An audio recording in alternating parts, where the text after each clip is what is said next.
दोस्तों, पिछले एक महीने से भारत और अमेरिका के संबंध लगातार नीचे गिरते जा रहे हैं। अमेरिका फिर से वही कर रहा है जिसकी वजह से भारत अमेरिका के इतने सालों में ज्यादा करीब नहीं गया।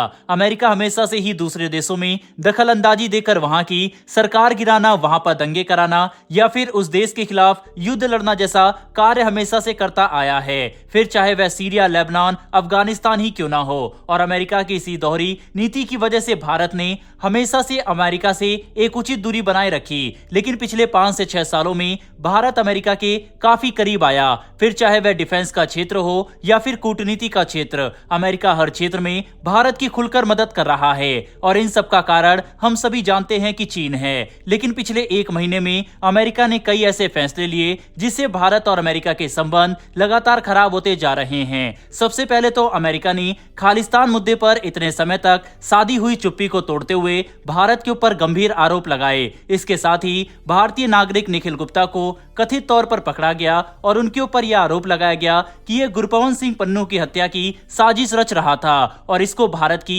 खुफिया एजेंसी सपोर्ट कर रही थी। यानी कि अमेरिका ने भी कनाडा की तरह ही भारत के ऊपर आरोप लगाया कि भारत की सरकार खालिस्तानियों की मौत के पीछे है। और यह काफी गंभीर आरोप था जो कि अमेरिका द्वारा भारत के ऊपर लगाया गया था। इसका नतीजा यह हुआ कि कनाडा की बात को और ज्यादा बल मिल गया, जिसके बाद कनाडा के प्रधानमंत्री जस्टिन ट्रूडो ने एक बार फिर से अपनी बात दोहराते हुए कहा कि हम भी यही कहना चाहते हैं कि भारतीय सरकार इसमें इन्वॉल्व है और वह खालिस्तानियों को मरवा रही है, जो कि यूएन के चार्टर के खिलाफ है कि आप किसी दूसरे देश की सरजमी पर इस तरह का कोई भी ऑपरेशन को अंजाम नहीं दे सकते।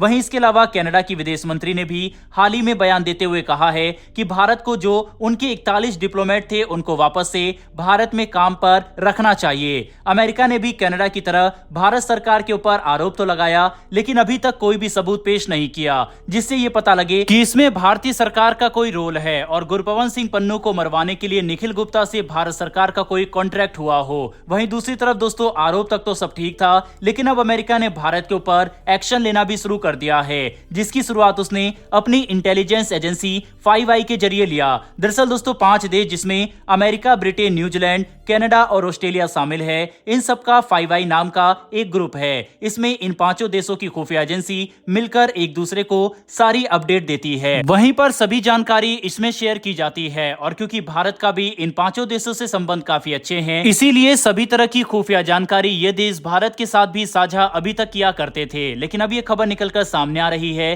कि सभी तरह की जानकारी वगैरह पर रोक लगा दी है 5i ने। वह भारत के साथ किसी भी तरह की जानकारी फिलहाल साझा नहीं करेंगे। इसके अलावा भारत की खुफिया एजेंसी के ऊपर नजरें भी गड़ाए बैठे हैं कि भारतीय एजेंसी किस तरह से कार्य कर रही है और क्या वह इस तरह की घटनाओं में इन्वॉल्व है या फिर नहीं। बाकायदा आप स्क्रीन पर आर्टिकल भी देख सकते हैं जिसमें साफ साफ लिखा हुआ है कि US and 5i allies tighten grip on Indian intelligence activities. दोस्तों, अगर अमेरिका चाहता तो यह मुद्दा भारत के साथ डिप्लोमेटिक स्तर पर भी उठा सकता था, लेकिन अमेरिका ने भारत को बदनाम करने के लिए खुलेआम भारत के ऊपर आरोप लगाया, सेम उसी तरह से जिस तरह से कनाडा ने भारत के ऊपर लगाया था। अमेरिका ने भारत को बदनाम करने की कोशिश की, जिसके जवाब में भारत ने भी साफ कहा कि भारत इस तरह की किसी भी एक्टिविटी में ना तो कभी इन्वॉल्व था और ना कभी रहेगा।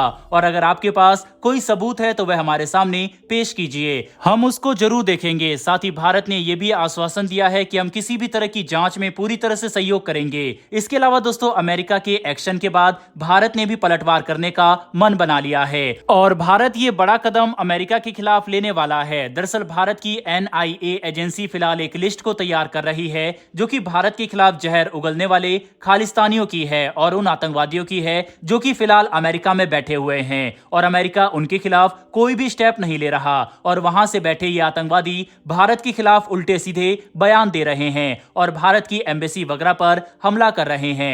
ऐसी 30 जनों की लिस्ट NIA ने तैयार की है और भारत इसको लेकर अमेरिका से सवाल जवाब करने वाला है कि आखिर ये आतंकवादी आपके देश में क्या कर रहे हैं। दोस्तों, भारत का ये एक बड़ा कूटनीतिक दाव है कि भारत भारत अमेरिकी सरकार से पूछेगी कि आखिर खालिस्तानी आतंकवादी आपके देश में क्या कर रहे हैं। जुलाई महीने में अमेरिका में भारत की एम्बेसी के ऊपर हमला किया गया था। उसी के आधार पर 30 लोगों की एक लिस्ट बनाई गई है, जिसको अब अमेरिकी सरकार को सौंपा जाएगा। और ये लोग क्यों घूम रहे हैं खुलेआम, इस पर सवाल जवाब किए जाएंगे, क्योंकि किसी देश की एम्बेसी के ऊपर हमला करने का मतलब आप उस देश के ऊपर हमला कर रहे हैं।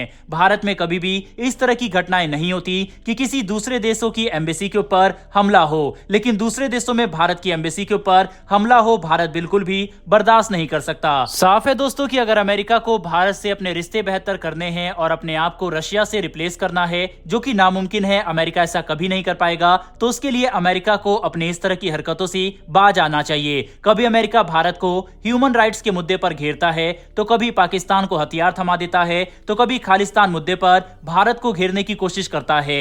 अगर ऐसा ही चलता रहा तो भारत भी अमेरिका से दूरी बनाकर चलने लग जाएगा, जिसका नुकसान अमेरिका को ज्यादा होगा, क्योंकि अमेरिका को इस समय चीन को काउंटर करने के लिए भारत के साथ की सख्त जरूरत है। बहरहाल दोस्तों, अमेरिका की हरकत के ऊपर आपकी क्या राय है, कमेंट बॉक्स में लिखकर जरूर बताइएगा। साथ ही क्या भारत को 30 लोगों की जो लिस्ट भारत ने तैयार की है, क्या इन खालिस्तानी आतंकवादियों को भारत के हाथों सौंपने के लिए अमेरिका के ऊपर दबाव बनाना चाहिए या फिर नहीं? अपनी राय कमेंट बॉक्स में लिखकर जरूर बताइएगा। साथ ही अगर आपको ये इन्फॉर्मेशन और वीडियो पसंद आई हो तो वीडियो को लाइक करके हमारी आने वाली डेली ऐसी वीडियो के लिए चैनल को सब्सक्राइब कर बेल नोटिफिकेशन अवश्य दबा लें। फिर मिलेंगे ऐसी एक नई वीडियो के साथ। धन्यवाद। जय हिंद।